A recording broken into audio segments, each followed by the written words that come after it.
Akhir-akhir ini banyak muncul di sosial media mengenai masalah nasab, khususnya nasab para Sadah Ba'alawi yang dipertanyakan keabsahannya. Ada yang menantang pembuktian nasab untuk keturunan Rasulullah menggunakan tes DNA. Lalu dapatkah tes DNA membuktikan seseorang keturunan Rasulullah SAW? Apakah klaim beberapa pihak bahwa berdasarkan tes DNA mereka merupakan keturunan suatu kabilah atau ulama besar yang berjarak bahkan 1000 tahun dapat dibuktikan secara ilmiah? Lalu bagaimana bersikap dengan adanya hasil tes DNA salah satu dari Alawiyyin yang justru lebih dominan gen India dan sangat kecil gen Arabnya? Ya, oke. Assalamualaikum Sayyid Fikri Syahab. Waalaikumsalam warahmatullahi wabarakatuh. Selamat datang di Robito Alawiyah.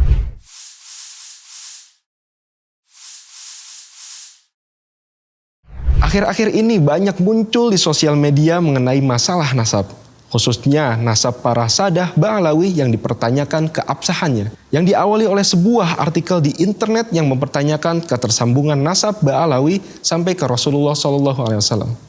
Bagaimana analisa Anda mengenai hal ini?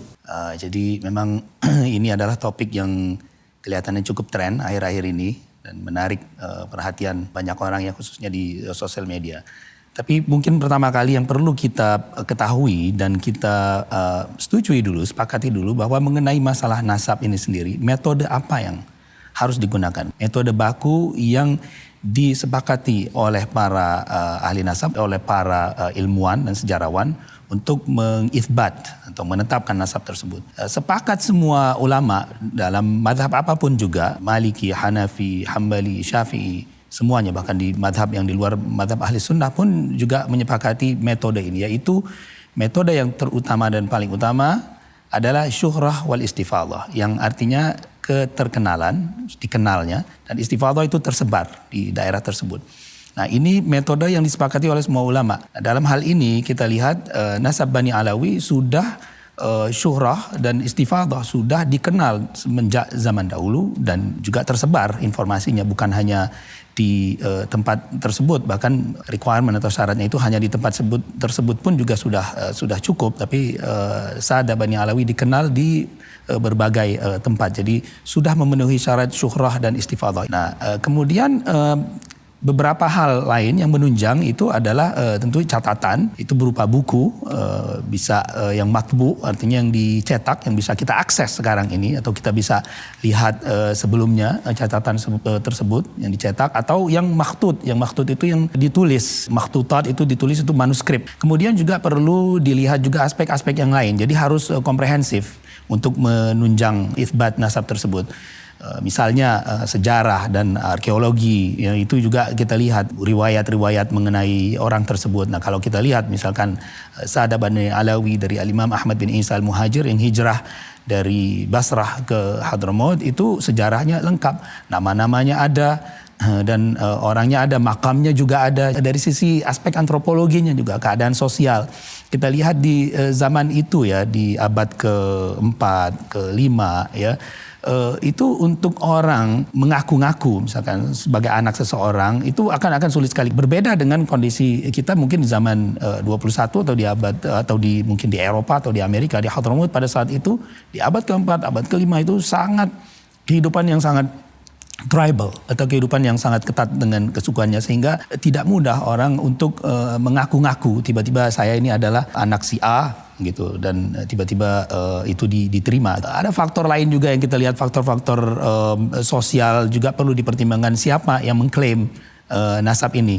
Apakah dia itu adalah orang biasa yang tidak dikenal, ataukah mereka itu adalah ulama, akhlak mereka seperti apa, atau mungkin mereka adalah penguasa. Nah, ini kita lihat semua dari awal sejarahnya Ahmad Al-Muhajir, begitu juga dengan anak beliau, mereka adalah orang-orang yang saleh, orang-orang yang penuh dengan ilmu dan ketakwaan. Insya Allah orang-orang yang seperti itu tidak akan melakukan klaim secara sepihak, karena mereka sangat memahami bahwa untuk mengaku-ngaku nasab itu adalah suatu dosa yang sangat besar. Beberapa faktor yang lain juga yang perlu dipertimbangkan dalam masalah nasab juga takrir ulama, baik itu ulama ahli nasab atau ulama yang lainnya. Kita lihat sepanjang sejarah penuh dengan takrir ulama yang mengisbat, yang menguatkan semua nasab Bani Alawi ini. Dari abad ke abad ya, yang tercatat kita bisa lihat itu yang tercatat Al-Janadi di abad ke-7. Sebelumnya mungkin sudah ada di manuskrip-manuskrip lain. Begitu juga di dalam syair-syair yang dinukil di abad berikutnya. Termasuk juga takrir dari penguasa, dari hakim. Kita lihat takrir dari para penguasa, Imam Yaman misalkan di abad ke-14 juga mengisbat, abad ke-13 juga mengisbat. Demikian juga dengan penguasa di Hijaz pada saat itu, Ashraf juga dari golongan Syarif. Ashraf maka mereka memberikan Naqabatul Ashraf, yaitu posisi pemimpinan para Syarif di Hijaz kepada Sadah Bani Alawi, dan itu sebetulnya atas titah juga dari pemerintah Utsmani. Pemerintah Utsmani pada saat itu mereka mengeluarkan keputusan bahwa hanya orang yang betul-betul sudah diverifikasi dan valid nasabnya yang boleh menyandang gelar Sayyid Syarif pada saat itu. Begitu juga apalagi yang menempati posisi sebagai pemimpin para Sayyid atau Syarif. Nah, kepemimpinan Sayyid dan Syarif ini juga silih berganti. Terkadang pemerintah Utsmani yang langsung memberikan keputusan tersebut, atau juga wakil mereka yaitu para Syarif, yaitu para penguasa Amir yang berada di Hijaz. Dan dilihat dari sejarahnya, Bani Alawi sering sekali, malah dominan sekali mereka diberikan kepemimpinan Naqibul Ashraf atau Naqibul Sadah pada saat itu, ya pemimpin para sayyid yang mengurus urusan-urusan mereka. Nah, dari sini sangat tidak logis ya apabila seorang yang nasabnya diragukan, mereka dipilih sebagai Naqibul Ashraf di Hijaz apalagi pada saat itu, dan penuh dengan para ulama ya, dan para ulama juga memberikan takrir yang menguatkan nasab mereka ini. Misalkan penggunaan nama, kita tahu Bani Alawi itu adalah keturunan daripada Alawi, kan keturunan Alawi, makanya disebut dengan Alawi karena salah satu dari leluhur mereka, kakek mereka bernama Alawi atau Alwi yang biasa dikenal dengan dialek Hadramaut. Penggunaan nama Alawi itu sendiri baru pertama kali digunakan di Hadramaut pada zaman itu oleh beliau, anak yang bernama Alawi ini sendiri. Jadi belum ada nama tersebut digunakan sebelumnya. Itu bisa dicek di kitab biografi atau disebut dengan tarajim. Alawi itu sendiri adalah nama yang dinisbahkan kepada Ali bin Abi Thalib, baik itu keturunan atau pengikutnya. Nah, orang di zaman itu tidak ada yang merasa berhak atau merasa ingin menamakan anaknya Alawi karena mereka tidak bernisbah kepada Ali bin Abi Thalib. Hanya orang yang bernisbah kepada turunan Ali bin Abi Thalib yang merasa layak untuk menamakan nama tersebut. Selanjutnya juga yang terakhir, kita bisa lihat juga berbagai manuskrip, bahkan Imam Ahmad bin Isa Al-Muhajir itu dikenal sebagai muhaddits, yaitu ahli hadis. Beliau meriwayatkan beberapa hadis, banyak hadisnya, dan tertulis ya di maktutat tertentu yang berada di Hijaz dan juga berada di Persia, bahkan bisa diakses, didapatkan oleh salah satu keturunannya memegang itu. Di dalam riwayat yang disebutkan di manuskrip tersebut ada periwayatan dari jalur Ahlul Bait menyebutkan salah satu perawinya itu adalah Abdullah atau Ubaidillah bin Ahmad bin Isa. Jadi dari sini semuanya itu, semua faktor-faktor yang kita sebutkan tadi, dari syuhra wal istifadhah, kemudian dari catatan-catatan sejarah, manuskrip, sejarah dan arkeologi, antropologi, keadaan sosial, siapa mereka, semuanya menunjang bahwa mereka ini menguatkan dan isbat mereka bahwa mereka ini adalah memang betul keturunan daripada Ahmad bin Isa Al-Muhajir dan bersambung nasabnya ke Rasulullah Muhammad SAW. Anda menyebutkan hal ini sudah pernah terjadi dan juga terhadap kelompok para sayyid lain. Bisa diperjelas dan diberikan contohnya? Ya, memang hal ini sudah pernah terjadi sebelumnya di masa lalu. Juga ada yang meragukan nasab para sayyid dari grup yang lain juga.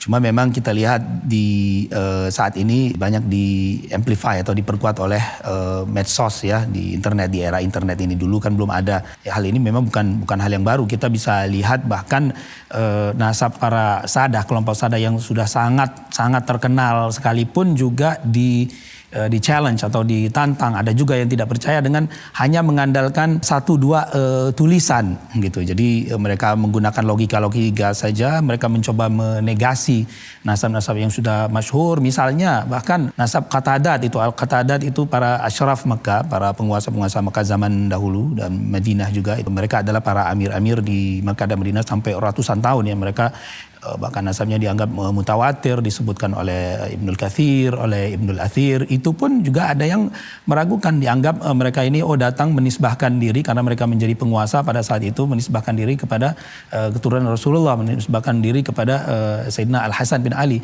Begitu juga dengan nasab Syekh Abdul Qadir Al-Jailani, bahkan menjadi masalah. Para ahli nasab pun juga ada bahkan yang men-challenge, istilahnya meragukan nasabnya, seperti Ibn Inabah sendiri. Memang ada beberapa versi gitu, dan beliau juga dianggap tidak pernah mengklaim nasabnya ketika beliau hidup, karena baru cucu beliau yang menyatakan hal tersebut. Tentu kita tidak menerima. Kita lihat siapa Syekh Abdul Qadir Jailani, orang soleh, begitu juga cucu beliau. Kemudian juga misalkan nasab dari keturunan Raja Maroko yang sangat dikenal sekarang ini, mereka Al-Hasani, keturunan dari Imam Al-Hasan. Mereka mempermasalahkan salah satu datuk mereka yang di atas kali itu namanya Al-Qasim. Al-Qasim bin Muhammad, anak daripada Imam Muhammad Nafsu Zakiyah, salah satu leluhur mereka. Muhammad Nafsu Zakiyah bin Abdullah Al-Kamil bin Hasan Al-Muthanna bin Hasan bin Ali bin Abi Thalib. Disebutkan Al-Qasim ini, dia bukan anaknya dari Muhammad Nafsu Zakiyah di salah satu kitab nasab yang bahkan merupakan salah satu rujukan. Tapi tahqiq atau penelitian berikutnya mengkonfirmasi keberadaan beliau. Hanya saja ahli nasab tersebut mungkin tidak menemukan, atau kabar yang tidak sampai. Juga dengan salah seorang keturunannya Hasan Ad-Dakhil, keturunannya yang dikenal dengan grup Al-Alawiyin, Al-Filaliyin di Maroko, kemudian juga Al-Ayashi misalkan di Hijaz ya, yang orang mempermasalahkan karena salah satu daripada kakek mereka tidak tertulis kitabnya di zaman itu. Nah, tidak tertulis itu kan bukan berarti tidak ada figurnya itu, apalagi kalau ingin dikaitkan di zaman tersebut, karena Ibn Inabah sendiri misalkan salah satu pakar nasab yang tentunya beliau nasabnya tidak ada masalah sama sekali. Siapa yang meragukan nasab beliau, karena beliau juga ahli genealogi Sadah ya, para kaum Sayyid itu. Salah satu datuk mereka, beliau juga tidak tertulis selama lebih dari 100 tahun, 150 tahun di kitab nasab. Ada beberapa kitab nasab yang tidak menyebutkan, tapi siapa yang mau percaya bahwa Ibn Inabah itu bukan seorang Sayyid. Begitu juga dengan keluarga terkenal lain seperti Al-Ahdal, salah satu kakek mereka pun juga tidak tertulis. Bahkan di atas sekali adanya Imam Musa Al-Kazim yang bernama Aun bin Musa, ada yang mempertanyakannya. Kemudian ada kelompok Sada yang sangat terkenal, misalkan Bahrul Ulum di Timur Tengah ya, dikenal dengan tokoh-tokoh ilmuannya, keluarga Bahrul Ulum dan keluarga Al-Hakim juga. Itu juga dipermasalahkan karena dianggap salah satu daripada datuk mereka itu nggak ada. Bahkan Ibn Funduk nih dalam kasus Bahrul Ulum itu, keluarga Bahrul Ulum dan Al-Hakim, salah satu keluarga yang sangat terkenal di Timur Tengah itu, salah seorang ahli nasab meragukan keberadaan daripada datuk mereka. Juga dengan Al-Sadar juga dianggap menisbahkan kepada salah seorang leluhur Sayyid pada saat itu. Jadi hal-hal seperti ini memang sudah pernah ada, bukan tidak ada, tapi semuanya itu tidak valid karena sudah ditahqiq oleh para ulama-ulama ahli nasab akan kebenarannya. Keluarga-keluarga ini semuanya memang sudah benar, masyhur, mustafid, dikenal, diakui oleh para ahli nasab, ahli sejarah, mereka adalah Sada. Yang saya ingin sampaikan di sini bukan hanya Bani Alawi saja yang di-challenge. Bahkan kalau untuk kasus Bani Alawi belum ada satu ahli nasab pun dari zaman dulu sampai di abad ke-20 yang meragukan atau yang menolak nasabnya. Kecuali memang di abad 20 sudah yang ada mau tulis dengan menggunakan yaitu metode yang sebetulnya tidak disepakati. Oh, nggak ada di kitab ini di zaman ini. Itu sendiri metode yang tidak ada sebetulnya, tidak ada kaidah dalam ilmu nasab. Kira-kira mungkin seperti itu mungkin bisa memberikan sedikit gambaran. Jadi bukan hal yang baru, hanya saja internet yang menambah tersebarnya informasi ini. Dari berbagai carut-marut di sosial media mengenai masalah ini, ada yang menantang pembuktian nasab untuk keturunan Rasulullah menggunakan tes DNA. Bisa Anda jelaskan mengenai DNA itu sendiri dan tes DNA itu seperti apa? Ya, jadi sebenarnya DNA ini masalah yang yang tidak sederhana ya, masalah yang cukup kompleks ya, harus dijelaskan sebetulnya oleh para ahlinya. DNA sendiri itu sebetulnya adalah satu materi genetik yang terdapat di semua makhluk hidup ya, termasuk manusia. Ya, kucing pun juga mempunyai DNA, tumbuh-tumbuhan juga mempunyai DNA. Ya, materi genetik ini membentuk dan menunjukkan siapa kita dengan segala karakteristiknya. Jadi semua sifat-sifat kita itu memang terkandung di dalam DNA, yaitu asam deoksiribonukleat kalau kita terjemahkan dalam bahasa Indonesia. Jadi DNA memang mengandung kode genetik yang tersusun dari senyawa basa ya, dengan 4 tipe, yaitu adenin, sitosin, timin, dan guanin. Kemudian DNA ini membentuk 2 rantai panjang yang disebut dengan double helix atau ya rantai panjang ya, dalam bahasa Indonesia double rantai ganda ya. Molekul DNA ini dikemas menjadi struktur seperti benang yang disebut dengan kromosom ya, kita bisa lihat. Di dalam sel manusia ada 46 kromosom yang terdiri dari 23 pasang yang masing-masing diturunkan oleh kedua orang tua kita. Nah, di dalam setiap kromosom itu ada terkandung jutaan DNA, bahkan ratusan juta tergantung kromosomnya ya. Jadi manusia mempunyai 46 kromosom terdiri dari 23 pasang masing-masing dari pihak ayah dan 23 dari pihak ibu. Nah, kalau dipetakan ya, semua genom manusia ini dalam satu sel itu berjumlah sekitar 3 miliar pasangan basa. Jadi tadi kita sudah tahu ada pasangan basa ya, ada 4 ya, adenin, timin, guanin, sitosin. Yaitu kalau dideretkan itu ATCG itu ada 3 miliar pasang. Jadi begitu banyak ya di dalam genom manusia yang memberikan karakteristik siapa kita. Tes DNA sendiri itu pada dasarnya yang umum diketahui itu adalah namanya autosomal DNA. Autosomal DNA ini adalah satu tes yang mencoba mengambil, menderetkan sifat-sifat, mengambil gen, beberapa gen dari kita di kromosom tertentu, gabungan daripada ayah dan ibu di lokus-lokus atau area-area tertentu. Nah, kita bisa melihat dari autosomal DNA ini keterkaitan antara seseorang, misalkan ayah dengan anaknya, ibu dengan anaknya, dari kesamaan pola. Jadi mengambil beberapa lokus ya, beberapa area ketersambungan antara anak dengan bapak, dan begitu juga dengan keluarga berikutnya. Jadi distant relative, mungkin generasi berikutnya, generasi kedua, generasi ketiga, itu yang paling umum. Nah, dari sini juga bisa diberikan estimasi, biasanya estimasi dengan menggunakan autosomal DNA ini, estimasi mengenai komposisi ini, tapi kita harus paham, harus tahu bahwa ini adalah estimasi yang hanya berdasarkan statistik. Jadi mereka mengumpulkan. Jadi dulu itu pernah ada satu project ya yang dilakukan oleh National Geographic Project. Itu mereka coba kumpulkan sampai ratusan ribu sampel ya, katanya sampai mencapai 700.000. Dan sampel-sampel ini perlu kita ingat kebanyakan dikumpulkan dari orang-orang yang berada di Amerika. Jadi orang-orangnya itu sampelnya kebanyakan dari Amerika, dan mereka juga melakukan interview. Mereka bertanya orang tersebut, Anda dari mana asalnya? Mereka mau mencoba memetakan migrasi orang. Oh, saya dari sini. Jadi informasi migrasi itu bukan berdasarkan asli etnisnya, tapi berdasarkan informasi dari orang-orang tersebut yang kebanyakan berada di Amerika, dan kebanyakan orang-orang tersebut berasal dari Eropa ya.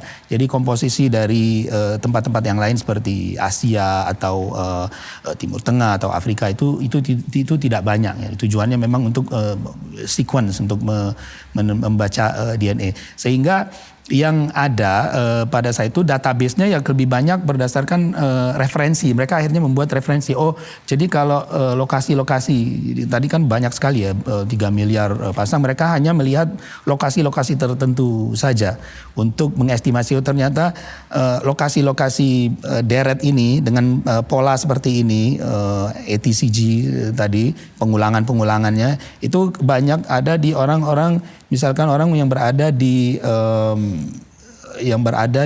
mungkin di Inggris atau di Eropa. Oh, ini orang-orang ini kebanyakan orangnya berada di Spanyol. Oh, atau ini orang-orangnya ternyata mereka banyak orang-orang Afrika mempunyai ini. Akhirnya mereka memetakan itu. Nah, mereka mencoba membandingkan ya, akhirnya dengan tes dengan autosomal DNA mereka membandingkan dengan referensinya apakah orang ini mempunyai pattern yang sama, apakah mempunyai pola yang sama di daerah-daerah tertentu.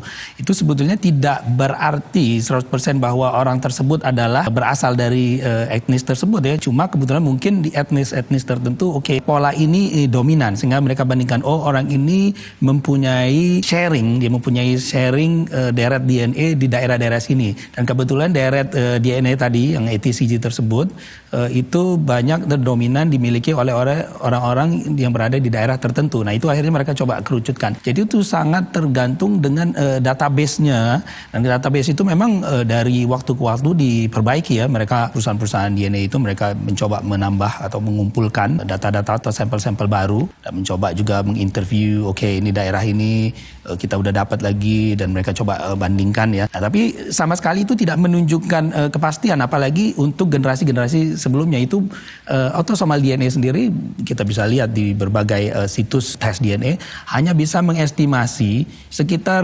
5-6 generasi saja gitu keterkaitan apalagi etnis dan setiap company DNA, perusahaan DNA, tes DNA itu mempunyai referensi sendiri-sendiri dan berbeda-beda. Jadi Anda bisa temui tes DNA di perusahaan A itu berbeda sekali dengan di perusahaan B gitu, baik dari sisi komposisi etnis atau di persentasenya itu ya saya bicara ini karena memang saya sudah lihat dan saya sudah lakukan sendiri gitu, jadi bukan omong kosong ya. Kadang-kadang kita bisa lihat ini kok ada Anda punya etnis yang sebetulnya sama sekali nggak ada kita itu di situ ya.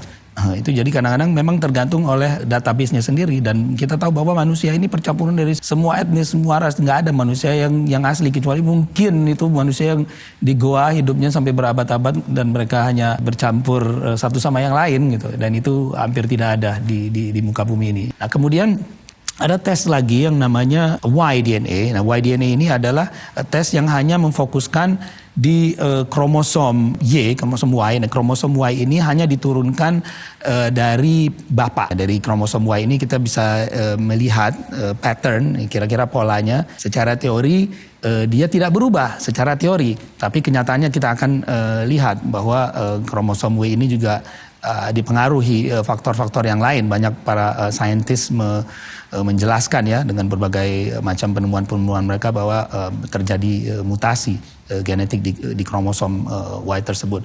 Satu lagi juga ada tes yang namanya mitochondrial test, itu yaitu tes yang hanya memfokuskan keturunan dari pihak ibu. Jadi ada kromosom X, kromosom Y tadi, kromosom X dari pihak ibu. Nah itu adanya di setiap manusia ada mitokondrial. Jadi yang dites adalah mitokondrialnya aja untuk melihat kesamaan pola dari pihak ibunya. Jadi kita lihat dari jalur ibunya ke ibunya ada kesamaan nggak gitu loh pola genetikanya tadi, pattern di lokasi-lokasi tertentu di deret DNA yang 3 miliar deret itu. Jadi nggak semuanya. Para ahli melihat ini lokus-lokusnya. Nah semakin banyak kita tes lokusnya semakin akurasinya semakin tinggi. Satu lagi mungkin tes yang agak spesifik yaitu mereka ngetes SNP test. Ada lokasi-lokasi tertentu yang dinamai dengan pola tertentu, dinamakan. Lokasi nomor 1 juta sekian dari daerah DNA ini namanya sekian, polanya ini. Nah itu kadang-kadang orang melakukan tes itu spesifik SNP test. Saya sama nggak dengan si B? Ini mungkin orang yang punya kekerabatan spesifik gitu. Dia bisa hanya tes di lokasi itu aja, positif atau enggak. Kalau enggak positif di sini kemungkinan tidak ada. Itu kadang-kadang dilakukan juga spesifik namanya SNP test, specific area, specific location di deret DNA. Lalu dapatkah tes DNA membuktikan seseorang keturunan Rasulullah SAW? Ya, ini pertanyaan menarik ya. Ini yang lagi tren ya. Mungkin begini, kalau jawaban pendeknya short answer, kalau dalam bahasa Inggris short answer is no. Jadi tidak. Kenapa? Banyak alasan untuk menjawab ini. Kenapa tidak gitu? Pertama, tidak ada scientific project, satu jurnal ilmiah pun yang terbukti secara sains ya. Kita bicara scientific ya dalam control environment. Jadi satu lingkungan yang dikontrol, yang betul-betul di review, yang bisa mengkonfirmasikan seperti apa sih gen atau DNA Bani Hashim itu sendiri? Itu nggak ada. Boleh dilihat di semua scientific journal. Kalau kita mengklaim sesuatu itu tentu harus berdasarkan evidence ya, berdasarkan bukti-bukti scientific journal, para ahli memberikan scientific report. Nah, itu tidak ada, tidak pernah ada. Jadi tidak ada kesepakatan yang namanya seperti apa sih gen Bani Hashim itu sendiri. Itu satu ya. Kemudian kedua, kenapa tidak bisa seperti itu? Karena banyak faktor. Memang ternyata dari berbagai tes DNA yang dilakukan di kromosom Y, ini kita bicara yang dari ayah ke ayah ya, paternal test test itu paternal lineage, jadi yang Y DNA yang dilakukan untuk tes dari jalur ayah kromosom Y-nya sendiri, itu ternyata tidak bisa ditemukan kesamaan untuk orang yang dengan generasi-generasi yang jauh, misalkan 500 tahun, 700 tahun, itu tidak bisa dipastikan karena terlalu banyak variasinya dan banyak perbedaan-perbedaan yang tidak diketahui ya. Bisa juga karena faktor environment, ya, faktor lingkungan, faktor dari juga kemungkinan pihak ibu, walaupun ini sendiri masih diperdebatkan oleh para saintis, oleh para ilmuwan, dan faktor-faktor yang lain juga. Banyak jurnal-jurnal menyebutkan bahwa bahkan faktor makanan itu sendiri dalam periode yang lama ya, mengenai kayak seperti lactose tolerant, jadi toleransi badan kita terhadap susu, itu juga kalau orang yang minumnya susu terus lama sekali dia itu bisa terjadi perubahan. Juga faktor yang kemungkinan dari pihak ibu, karena memang ada satu penelitian yang sebelumnya belum diketahui, tahun 2003 itu baru mulai diketahui. Itu ada satu fenomena yang disebut dengan microchimerism. Microchimerism itu adalah keberadaan sel yang berada di individu ya, yang itu sebetulnya berasal dari orang lain. Jadi bukan berasal dari dia sendiri atau ibunya. Itu bisa jadi sel yang berbeda yang bisa berasal dari pria. dari ayahnya, atau dia juga mungkin karena mengandung. Jadi ada satu artikel yang menyebutkan ya, artikelnya itu Male Microchimerism in Women Without Sons. Itu diterbitkan sekitar 2005 kalau nggak salah ya.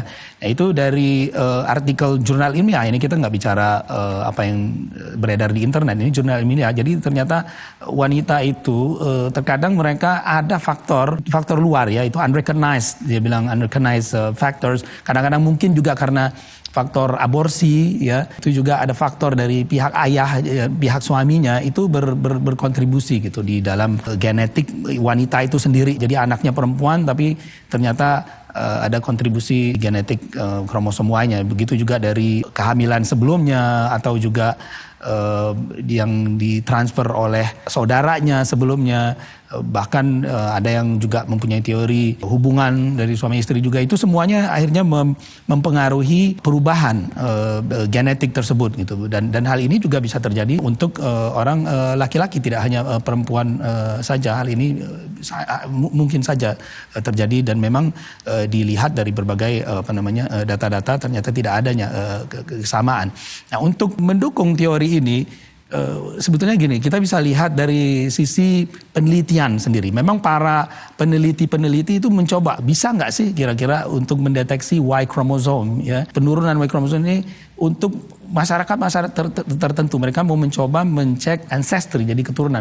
Jadi kebetulan memang banyak perusahaan-perusahaan DNA ini dimiliki oleh pengusaha-pengusaha Yahudi ya. Mereka punya uang dan mereka juga punya interest yang sangat besar di masalah keturunan DNA dan sebagainya. Jadi mereka mau mencoba meneliti. Ini ada cerita juga, dan jelas scientifically mereka kumpulkan orang-orang dari kelompok mereka yang disebut dengan Kohanim. Jadi Kohanim ini adalah orang-orang yang mengklaim diri, yang dianggap mereka adalah keturunan dari Nabi Harun. Jadi kalau kita lihat mungkin di dunia modern ini biasanya yang bernama punya nama last name ya, nama akhir, nama familynya Cohen atau Khan, itu adalah keturunan dari Kohanim. Nah, pada satu periode dalam sejarah itu Kohanim mereka hanya menikah antar mereka saja. Jadi Kohanim dengan Kohen. Mereka itu adalah strata yang spesial di komunitas Yahudi, karena dulunya mereka adalah para agamawan. Jadi ulama-ulama Yahudi itu, rabai-rabai yang spesial itu Kohanim. Mereka melakukan penelitian terhadap kelompok Kohanim yang hanya menikah pada saat itu satu sama lain dengan Kohanim. Begitu juga mereka juga tes dengan kelompok Yahudi yang lain dengan grup Lewi. Malawi itu adalah salah satu daripada 12 tribe, 12 suku Yahudi. Mereka coba cek benar nggak ini, kira-kira bisa nggak kita trace Kohanim ini, keturunan Kohanim yang sudah 2000 tahun ini. Mereka lakukan penelitian betul-betul serius, ini scientific, bukan cuma berdasarkan internet ya. Nah, mereka kumpulkan ratusan orang Kohanim tersebut. Akhirnya mereka tes. Ketika mereka tes ternyata mereka temukan memang banyak kesamaan dari orang-orang yang mempunyai jalur keturunan Kohanim sendiri, tapi mereka tetap tidak menemukan 100% sama. Ternyata banyak ini orang-orang yang Kohanim, termasuk Kohanim juga, itu mempunyai pola genetik Y yang dinotasikan dengan haplogroup ya. Untuk di grupnya haplotype yang lebih kecil lagi, dan SNP ya, pattern atau pola-pola tertentu di deret DNA-nya. Itu ternyata mereka berbeda. Padahal orang-orang ini memang sudah jelas sekali disebut dengan Kohanim, dengan metode yang sangat saintifik. Mereka tidak bisa temukan. Mereka tetap memang oke, kita lihat ada satu model type. Jadi ada satu pola yang akhirnya mereka sebut dengan Kohanim model. Kohanim model itu satu pola genetik yang biasanya muncul di kelompok Kohen. Tapi tetap kelompok itu, model ini atau pola ini tidak ditemukan di semua Kohanim. Jadi terjadi memang perubahan-perubahan. Tidak semua orang Kohanim sendiri mempunyai tipe tersebut, sehingga tidak bisa dipastikan bahwa orang tersebut adalah dia Yahudi atau tidak, bahkan Kohanim atau tidak, apalagi Yahudi atau tidak. Nah, ada lagi kemudian banyak penelitian ilmiah ya terhadap orang-orang di kelompok yang lain juga. Pernah terjadi satu penelitian di kelompok masyarakat Zulu daerah Afrika itu, yang mereka itu sangat terisolasi ya. Mereka tidak berkumpul sama orang lain dan tidak bercampur secara genetik dengan suku-suku yang lain. Mereka coba lakukan paternity line test, melihat YDNA-nya.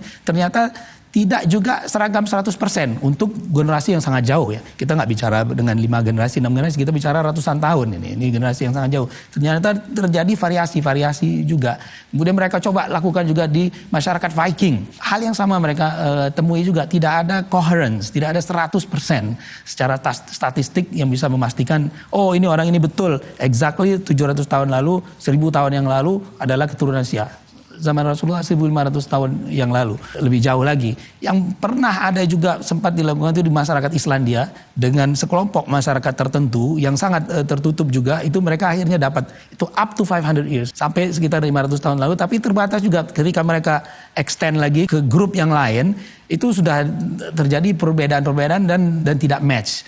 Sehingga hal tersebut mengindikasikan, menyimpulkan bahwa memang untuk mendeteksi keturunan yang jauh-jauh itu tidak capability atau kemampuan teknologi yang sekarang ini memang belum bisa, dan juga belum mengetahui kenapa bisa terjadi variasi seperti ini.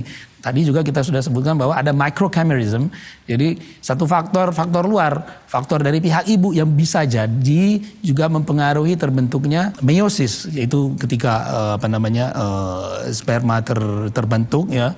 Itu ada faktor dari pihak ibu, atau juga ada faktor yang lain yang di luar yang belum diketahui oleh para saintis kenapa kok bisa berubah. Nah, kita bisa lihat dari berbagai jurnal ya. Saya mau menunjukkan sedikit beberapa jurnal-jurnal ilmiah mengenai masalah pembuktian mengenai Yahudi ini ya. Pertama, mutation rate ya. Mutation rate itu kita bisa lihat di jurnal, di New York Times juga menyebutkan bahwa male chromosomes may evolve fastest. Satu artikel di tahun 2010 di New York Times yang menyebutkan bahwa kromosom pria ya, YDNA itu berubah lebih cepat dari kromosom X. Jadi memang ada perubahan setiap pattern di DNA itu sendiri, menunjukkan umur dan lain sebagainya. Kemudian juga ada satu artikel juga di majalah Science Daily, tentunya dari para pakar ya.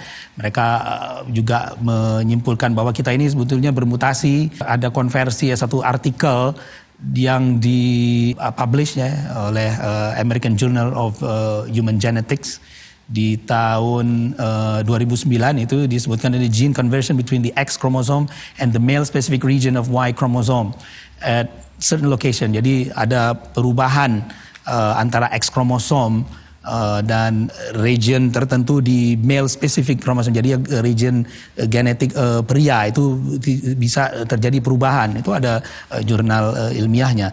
Nah, oleh karena berbagai macam faktor ini berbagai macam faktor perubahan genetik tersebut, maka para saintis akhirnya selalu menuliskan public warning hati-hati bahwa ancestry test keturunan bahkan yang biasa itu mempunyai scientific backing yang sedikit sekali. Jadi mempunyai nilai saintifik yang tidak bisa diandalkan dan tidak diakurat.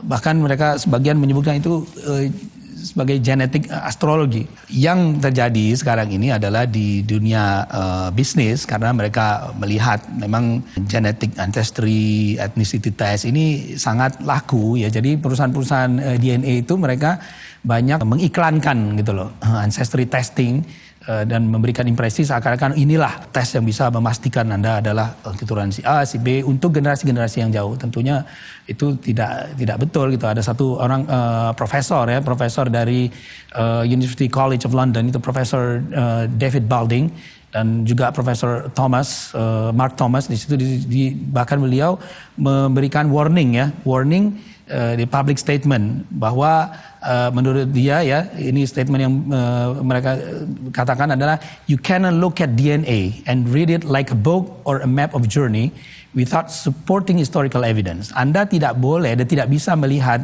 DNA dan membaca DNA test itu dan melihat peta perjalanan migrasi dan lain sebagainya tanpa menggunakan supporting historical evidence, tanpa menggunakan pendukung sejarah seperti itu, karena akhirnya kita akan misled, terkecoh gitu loh dengan hal seperti ini. Nah, kembali tadi dengan mengenai masalah nasab itu Rasulullah itu sendiri. Nah, sebetulnya ini berawal dari satu orang pengusaha perusahaan DNA ya, kebetulan dia juga seorang pengusaha Yahudi namanya Bennett Greenspan. Bennett Greenspan melihat potensi bisnis di sini. Dia melihat potensi bisnis dari tes Cohen. Mungkin kita bisa pakai ini, walaupun sebetulnya secara saintifik, secara ilmiah tes yang grupnya Yahudi Cohen itu sendiri tidak bisa memastikan ya keyahudian seseorang. Tapi dia melihat potensi bisnis. Oke, kita coba tawarkan aja ke publik. Mungkin ada grup-grup orang tertentu yang tertarik, mereka akan ngetes sendiri. Nah, akhirnya memang saya pernah mendengar bahwa ada sekelompok orang di Timur Tengah yang dianggap dan mungkin mengaku sebagai Bani Hashim, mereka itu. Akhirnya mereka coba tes, ini ternyata muncul polanya seperti ini. Haplogrupnya, yaitu pengelompokan gelondongan tadi pola DNA, haplogrupnya di sini. Dia punya SNP-nya di sini. Nah, dianggaplah orang ini 1, 2 orang, 3 orang, mungkin 10 orang ini, inilah ternyata ini adalah keturunan Rasulullah. Kita tidak tahu orang ini siapa, dari mana mereka. Ada yang menyebutkan, ini dari Yordan, katanya dari kerajaan Yordan. Tidak pernah ada statement resmi dari kerajaan Yordan sama sekali bahwa siapa orang ini. Ternyata ya itu hanya beberapa individu. Oke, mereka kemudian tes lagi sekelompok orang yang mungkin ada family. Ya terlihat memang ada kesamaan. Tapi akhirnya menjadi seperti yang tadi lagi. Kelompok-kelompok Yahudi ternyata tidak sama. Terus kemudian ada kelompok Sayyid yang lain lagi yang shorihun nasab, yang punya nasab yang sangat kuat sekali itu di Timur Tengah. Dia punya pattern, polanya itu berbeda. Kemudian ada Sayyid juga yang di India punya pattern itu berbeda juga, dan menunjukkan ada faktor mungkin kontribusi dari pihak ibu yang mengubah pola genetik yang bersangkutan. Juga sebagian Sadah yang ada di Afrika Utara, katanya ada kelompok yang bahkan juga sangat kuat, yaitu termasuk dari keluarga kerajaan Maroko, itu berada di haplogrup yang sangat berbeda sekali. Yang tadinya ini haplogrup J katanya, yang ini haplogrup G. Kita melihat perbedaan pola. Dan dari beberapa ratus orang saja yang ngetes, dan mungkin sebagian spesifik karena banyak sekali kan kelompok Sada yang lain yang tidak pernah dites kelompoknya seperti apa. Kita lihat mereka bervariasi sama sekali, sehingga untuk ngetes nasab yang jauh itu sama sekali tidak bisa digunakan metode DNA ini. Pernah juga akhirnya, karena memang tadi secara bisnis kan menjadi ramai, banyak orang akhirnya coba ngetes di sini. Kebetulan di Timur Tengah mereka itu sangat senang ya dengan nasab. Jadi bukan cuma kelompok Bani Hashim misalnya, ada juga kelompok Quraisy, ada juga kelompok yang mencoba mengetes Bani Tamim. Kita ini dari kelompok Bani Tamim. Gitu. Mereka coba itu lakukan di Timur Tengah. Ternyata pattern mereka polanya berbeda semua juga. Bahkan satu lagi yang paling mungkin menarik juga. Ini kita ternyata berbeda. Coba kita tes dengan satu kelompok Quraisy yaitu kelompok Bani Syaibah. Namanya Bani Syaibah itu dikenal adalah penjaga yang pemegang kunci Ka'bah. Pemegang kunci Ka'bah. Ya Bani Syaibah, Syaibi atau Syaibani. Dan mereka turun-temurun dari zaman Nabi sampai zaman sekarang, mereka estafet menerima kunci Ka'bah. Menurut berita, ya kita kalau merefer ke internet, menurut berita, salah seorang dari keluarga tersebut, Bani Syaibah, mereka melakukan DNA test, dan ternyata tes DNA-nya sama sekali tidak sama dengan sebagian tes yang dianggap. Yang kita bisa dianggap, oh ini sebetulnya Quraisy, Bani Hashim.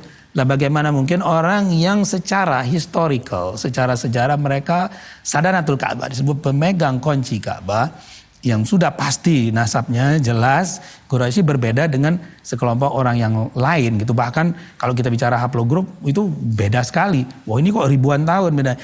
Jadi memang tidak ada satu pattern yang bisa memastikan istilahnya orang-orang ini si A adalah keturunan si B dengan jarak yang begitu jauh. Karena macam-macam faktor tadi yang belum diketahui oleh sains. Jadi kesimpulannya seperti itu. Jadi ya tidak bisanya itu bukan tidak mau, nggak mau tes DNA, nggak bisa. Memang toolsnya tidak memungkinkan untuk melakukan pembuktian secara DNA untuk nasab-nasab yang jauh. Oleh karena itu ya bahkan kelompok Yahudi sendiri ya mereka di salah satu jurnal ilmiah mereka melakukan penelitian yang ditulis oleh Brinkman, oleh Nebel, Philon, itu di situ disebutkan bahwa memang tidak bisa, dan ini diterbitkan oleh American Journal of Human Genetics, kemudian juga salah seorang peneliti juga Falk di tahun 2015 juga menulis di jurnal ilmiah Frontiers of Genetics atau majalah genetika ya. Di situ menyebutkan kesimpulannya dari artikel ilmiah dia adalah genetic markers cannot determine Jewish descent. Jadi genetic marker yang tadi kita sebut pattern-pattern pola-polanya tidak bisa memastikan keturunan Yahudi Anda. Nah demikian juga yang lainnya, banyak sekali juga artikel-artikel ilmiah yang menyebutkan hal ini. Saya juga akan mencoba mengquote disclaimer yang ada di berbagai situs-situs genetika ya, situs-situs genetika, bahkan di situs-situs genetika DNA-nya orang-orang Yahudi sendiri ya. Ini salah satu daripada artikel ilmiah juga menyebutkan bahwa it was suggested, dia bilang that to lead the public mistake, the genetic findings as scientific evidence that Kohanim were descendant of Aaron himself. Ini menunjukkan sugesti yang tidak benar, bahwa menunjukkan ke public mistake. Jadi kebohongan publik bahwa genetic finding yang ada itu menunjukkan mereka adalah keturunan Kohanim. Juga di salah satu situs genetika yang bernama sequence.com, di situ disebutkan Jewishness is more difficult to identify in genetic testing than other ethnic groups. Dia bilang yang artinya keyahudian seseorang itu lebih susah dibuktikan bahkan dibandingkan dengan genetik atau ethnic group yang lain. This is because there is no specific gene that makes a person as Jewish. Karena nggak ada ternyata gen yang membuat seorang itu adalah disebut dengan Yahudi. Dia bilang straightforward DNA examination cannot conclusively tell a person whether or not they are of Jewish descent. Dia bilang hanya tes DNA saja, dia bilang sama sekali tidak bisa menyimpulkan Anda adalah seorang Yahudi atau merupakan bagian daripada populasi Yahudi. Demikian juga di situs DNA Yahudi yang lain disebutkan tidak ada dalam DNA Anda yang dapat memberitahu apakah Anda itu termasuk orang Yahudi atau yang lainnya. Satu-satunya cara untuk membuktikan keturunan Yahudi adalah dengan menghubungkan silsilah keluarga Anda dengan leluhur yang secara historik dikonfirmasi sebagai Yahudi. Nah ini orang Yahudi yang sudah melakukan scientific research. Mereka menyimpulkan seperti itu karena ternyata mereka banyak sekali bervariasi haplogrupnya. Ada yang haplogrup E yang banyak ada di Afrika, ternyata ada haplogrup G yang ada di Timur Tengah dan juga di daerah Kaukasus. Bahkan Raja Richard III yang jelas-jelas orang Eropa itu mempunyai haplogrup G katanya, padahal beliau itu tidak ada hubungan sama sekali dengan Timur Tengah dan Kaukasus, sehingga memang kita nggak bisa istilahnya ngukur panjang dengan timbangan berat gitu. Karena hasilnya akan berbeda, memang toolnya tidak bisa digunakan untuk itu. Jadi seperti itulah. Lalu pada kondisi seperti apa tes DNA efektif untuk digunakan? Ya, tentunya tes DNA ini bukan berarti tidak bisa digunakan ya. Seperti saya sebutkan tadi, itu tidak bisa digunakan untuk mendeteksi keturunan yang sangat jauh. Tapi DNA, teknologi DNA sangat efektif dan memang diakui sangat akurat sekali untuk mendeteksi paternity test. Misalkan antara orang tua dengan anak, itu bisa dikonfirmasikan dengan akurasi yang sangat tinggi. Atau mungkin beberapa generasi dekat, mungkin sepupu atau kakek, nenek, dan lain sebagainya, itu sangat bisa dilakukan. Tapi ketika jauh ya itu menjadi pertanyaan besar. Kemudian juga untuk masalah-masalah forensik, criminal forensik, untuk mendeteksi perbuatan-perbuatan kriminal ini siapa yang melakukan, itu banyak sekali manfaatnya yang bisa dilakukan. Kita bisa lihat bahkan difilmkan ya, dan di pengadilan bisa membuktikan orang-orang yang berbuat kriminal itu dari DNA-nya. Itu juga bisa dilakukan kalau ada dispute antara orang yang mengklaim anak ketukar, misalkan ada di rumah sakit, ini anaknya siapa, itu bisa dilakukan dan itu diperbolehkan memang di dalam agama ya. Juga untuk mengetahui akibat terjadi bencana ya, berbagai hal, bencana, perang, sehingga antara keluarga itu terpisah. Mereka perlu dilacak kan siapa keluarganya ketika mau dikumpulkan. Nah itu tes DNA sangat efektif digunakan untuk hal-hal seperti ini. Juga dalam hal imigrasi dan lain sebagainya juga diperbolehkan untuk dilakukan. Apakah klaim beberapa pihak bahwa berdasarkan tes DNA mereka merupakan keturunan suatu kabilah atau ulama besar yang berjarak bahkan 1000 tahun dapat dibuktikan secara ilmiah? Ya, ini lagi-lagi memang menarik ya, menjadi hot topic. Mungkin jawabannya kembali lagi seperti tadi. Jawabannya tidak bisa karena terjadi variasi. Dari variasi DNA tersebut kita bisa lihat misalkan ada kelompok, ya ini saya sebutkan ya, memang ada company, perusahaan di Amerika yang didirikan oleh Bennett Greenspan tadi, perusahaan namanya Family Tree DNA, kebetulan lokasinya juga di Houston ya. Saya tahu itu lokasinya di mana Bennett Greenspan melihat opportunity bisnis dan dia memfasilitasi interest group, beberapa interest group. Jadi kalau siapa yang mau ngetes DNA, oke, saya fasilitasi ini, mau bikin grup-grup sendiri. Misalkan keluarga orang, katakanlah orang Batak mau bikin sendiri. Oh ya, siapa yang mengaku sebagai orang Batak, masuk gitu di interest group. Nanti kita kasih adminnya, mereka kumpulin, ya kita lihat polanya kayak gimana, sama atau enggak. Demikian juga mungkin ada orang yang mempunyai keluarga dengan last name mungkin Smith atau walaupun belum tentu orang itu ada hubungan, atau misalkan orang Jawa. Nah demikian juga dengan orang-orang yang di daerah Timur Tengah, karena mereka mungkin banyak yang tertarik dengan masalah nasab. Mereka akhirnya banyak sekali yang melakukan tes-tes tersebut gitu loh. Ada grupnya Kohton, ada grup Adnan. Mereka mau lihat ada nggak kesamaan pola antara grup Kohton dengan Adnan yang secara menurut sejarah katanya oke, ini grup Adnan ini adalah keturunan Nabi Ismail, grup Kohton ini berbeda. Tapi yang mereka dapatkan ternyata terjadi berbagai macam variasi yang tidak sesuai dengan bukti-bukti sejarah. Demikian juga yang lebih spesifik ke daerah Bani Tami, Bani Hashim, saya sudah sebutkan, Sadanatul Ka'bah. Nah ini mungkin tokoh. Ada juga yang di Family Tree DNA itu bahkan tokoh, misalkan kalau tokoh Islam ya kita lihat misalkan Syekh Abdul Qadir Jailani. Ada yang mengklaim seperti itu. Syekh Abdul Qadir Jailani di Family Tree DNA ada, difasilitasi orang-orang yang merasa, mengaku atau diakui sebagai keturunan Syekh Abdul Qadir Jailani. Ternyata dari berapa orang tersebut, 91, mungkin hanya sekitar 6 atau 7 orang, exactly saya detailnya nggak hafal ya berapa nama, tapi di bawah 10 orang itu yang hanya berada dalam satu grup yang berkelompok sama. Sementara yang lain yang juga Jailani, ada yang bukan Jailani memang kita tahu, yang kebetulan mereka juga ada keturunan Syekh Abdul Qadir Jailani, mereka tidak berada di grup yang sama. Jadi mau bagaimana ini? Kita mau bilang orang ini betul-betul bukan Jailani, padahal sebagian mereka betul shorihun nasab, orang yang mempunyai nasab yang jelas. Dan bahkan kalau kita lihat lagi dari kelompoknya Jailani itu di grup J, pola haplogrupnya 172 ya, J172, di situ 171, itu sama sekali tidak bersambung dengan grup yang tadi yang disebut dengan Quraisy atau grupnya yang keturunan Al-Hasani, turunan Sayyidina Hasan.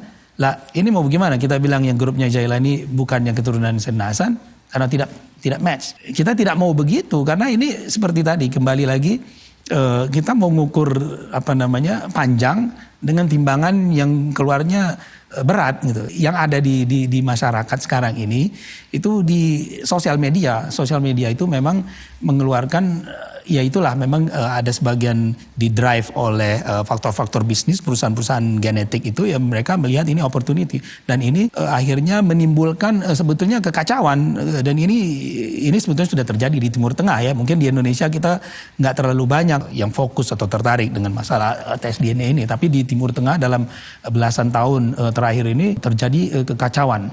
Oleh karena itulah kemudian Majma' Fiqhi, jadi lembaga fiqh di Saudi Arabia, di Mekah waktu itu mengeluarkan statement, mengeluarkan qarar yang melarang metode itsbat DNA ini untuk nasab-nasab yang nasab-nasab jauh. Itu ada qarar dari Rabita Alam Islami dalam pertemuan mereka yang ke-16 yang disebutkan tahun 2002 ini, bahkan itu qarar nomor 95 ya.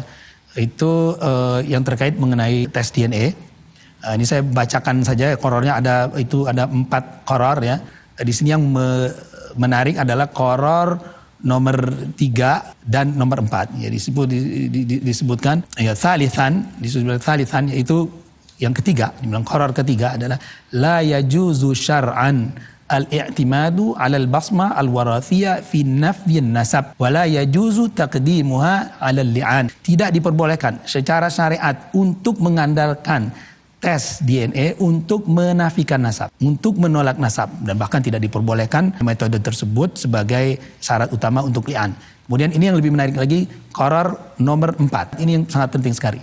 Ini bilang Rabi'an, ini qarar nomor 4. La yajuzu istiqdamul basmah al-warathiyah biqasdi ta'akkud min sihhatil ansab ats-tsabitah syar'an. Ini qarar dari Rabita Alam Islami, organisasi Islam internasional, diakui seluruh dunia. Artinya tidak diperbolehkan menggunakan metode DNA dengan tujuan untuk memastikan nasab-nasab yang sudah pasti, yang sudah diakui secara syariat. Dan ansab, para nasab-nasab yang sudah diakui secara syariat itu nasab-nasab yang seperti tadi itu. Seperti nasab Bani Syaibah, Sadanatul Ka'bah, pemegang kunci Ka'bah. Dan terus dibilang ini bukan dari Nabi, ini dari Nabi yang memberikan mandat penjaga kunci Ka'bah. Sampai sekarang ini, ternyata mereka ketika dites, sebagian keluarganya ada yang beda. Oh ini muncul katanya ini banyakkan pola ini ternyata polanya ada dari India. Padahal tidak mungkin hal tersebut terjadi. Begitu juga nasab sadah. Sadah yang berbagai macam, ternyata ada grup sadah, misalkan Ar-Rifai, itu muncul di haplogrup yang berbeda. Ada lagi grup sadah yang sangat shorihun nasab, sangat terkenal itu di daerah Irak misalnya, itu Musya'in. Itu para sayyid yang mereka itu dulu amir ya, maksudnya termasuk punya kedudukan di daerah Irak, itu juga berbeda haplogrup atau patternnya dengan sebagian orang-orang yang kebetulan sudah ngetes munculnya berbeda dan dijadikan referensi. Jadi tidak ada referensi. Kalau kayak gini kan jadi semua akhirnya menjadi masalah. Oleh karena itulah tidak diperbolehkan oleh Rabita Alam Islami menggunakan metode DNA ini sebagai jalan untuk melakukan tes. Demikian juga Darul Ifta di Mesir, itu lembaga fatwa di Mesir, itu juga memberikan statement yang sama, yaitu menolak garis keturunan melalui tes DNA. Seperti apa kemudian metode apa yang diperbolehkan DNA, saya sudah jelaskan tadi. Hal-hal tertentu untuk nasab yang dekat boleh. Lalu bagaimana bersikap dengan adanya hasil tes DNA salah satu dari Alawiyyin yang justru lebih dominan gen India dan sangat kecil gen Arabnya? Ya, oke. Ini juga satu hal tadi, kembali lagi ke masalah sosmed dan ketersebaran informasi yang sebetulnya perlu dipertanyakan. Pertama, sebetulnya yang paling penting dulu adalah, ini kembali lagi tesnya adalah autosomal DNA ya. Itu adalah mixture, adalah percampuran dari pihak ayah dan pihak ibu. Bahwa tes autosomal DNA ini sangat dipengaruhi sekali oleh database. Jadi tergantung reference database-nya. Saya dites mungkin database yang salah, dan saya bisa jadi dianggap orang Irian. Bisa aja karena di-compare, oh ternyata seperti ini. Pattern itu adalah kebanyakan ada orang-orang Afrika. Yang lebih penting lagi adalah manusia ini memang percampuran dari sebagai semua ras. Kita tidak ada manusia yang murni sama sekali. Dan siada atau kesayitan seseorang itu tidak ada urusan dengan rasnya. Dia bisa jadi dominan ras Melayu mungkin, for instance, sebagai contoh ya. Saya sudah melakukan tes DNA, saya sangat dominan sekali. Etnis Indonesia saya Melayu, sangat kuat gitu loh. Terus ada yang mungkin etnis yang kita nggak punyai bahkan. Nah itu tergantung dari reference database-nya.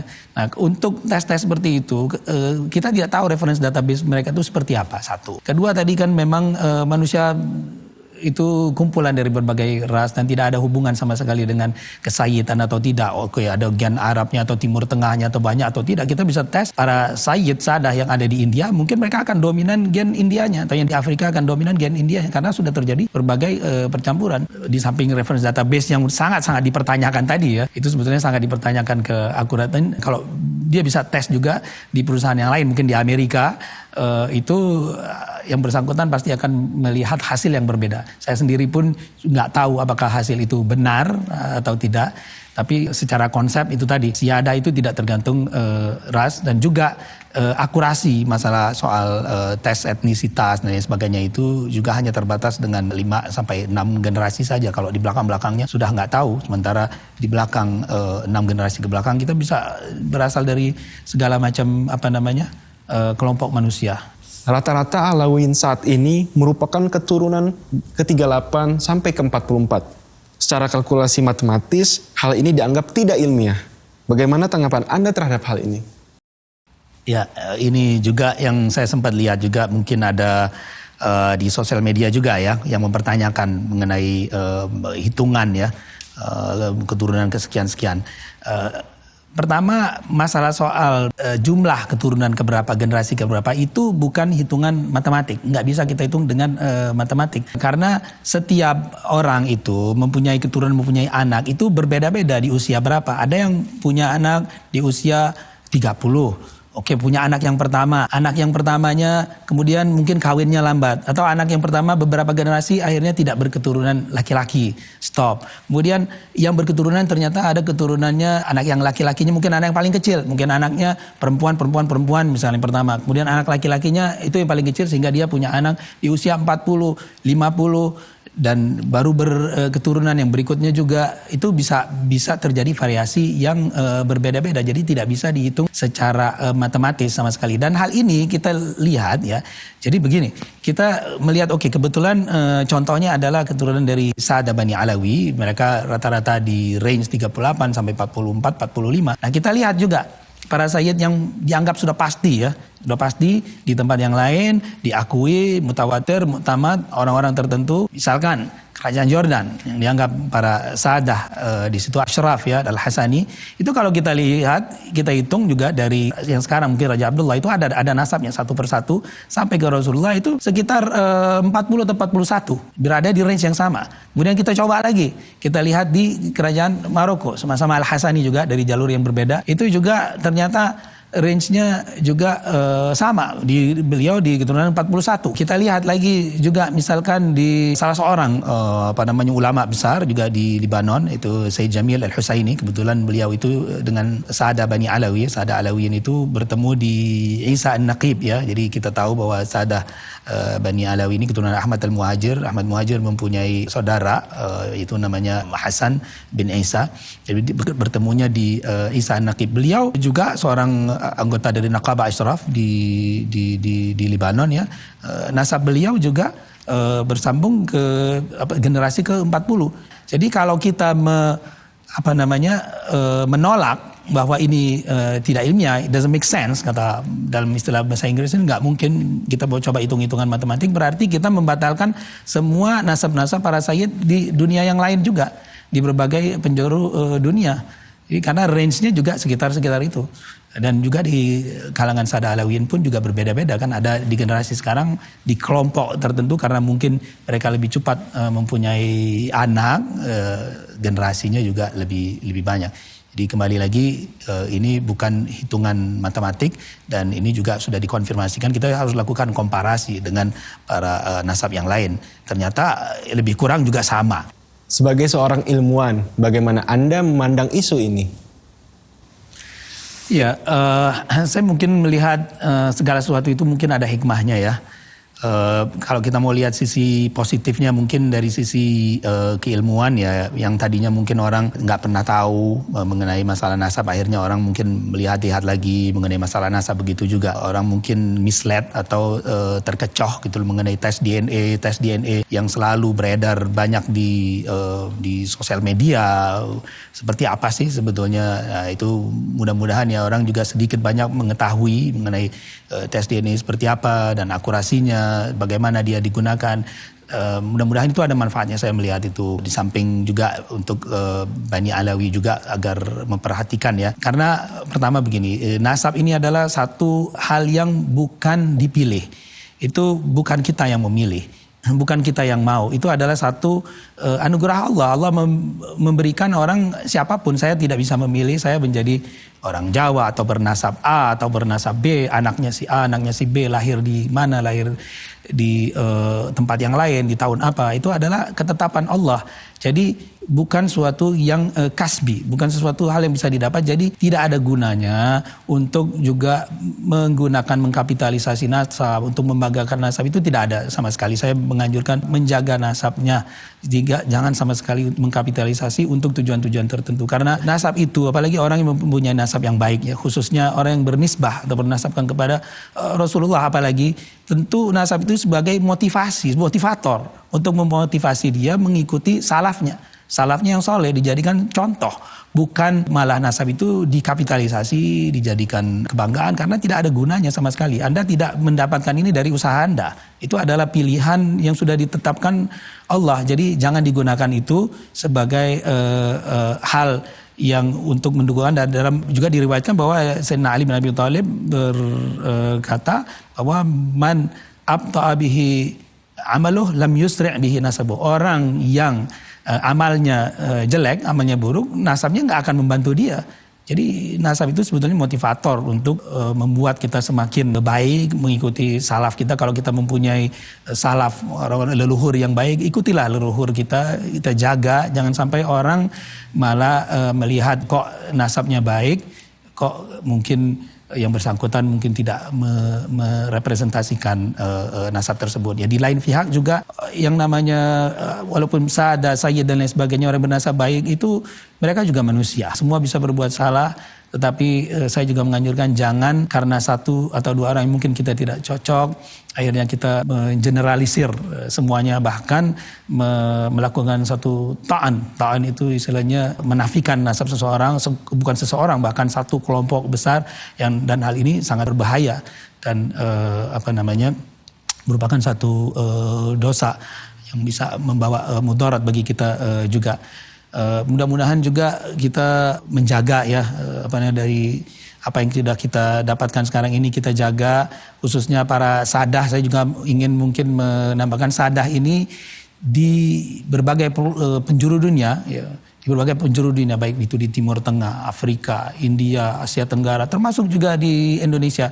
Itu adalah selalu merupakan bagian dari masyarakat negeri tersebut, dan mereka selalu berperan positif semenjak dahulu. Kita bisa lihat di Afrika Timur, di berbagai pelosok dunia, termasuk di Asia Tenggara, di Malaysia, mereka merupakan bagian yang tidak terpisahkan, integrated, bagian terintegrasi di dalam masyarakat tersebut. Marilah semuanya, saya mengajak juga, baik mereka itu keturunan dari sadah secara umum, termasuk khususnya Bani Alawi, mencurahkan waktu semuanya juga untuk hal-hal ya, energi yang lebih bermanfaat untuk membangun masyarakat dan kebaikan. Yang lain juga saya unjukkan, marilah kita fokuskan dengan hal-hal lain yang lebih bermanfaat dibanding kita menggali hal-hal yang sebetulnya tidak ada manfaatnya pada saat ini. Mungkin itu yang saya bisa sampaikan. Billahi taufiq wal hidayah wal afu minkum. Assalamualaikum warahmatullahi wabarakatuh.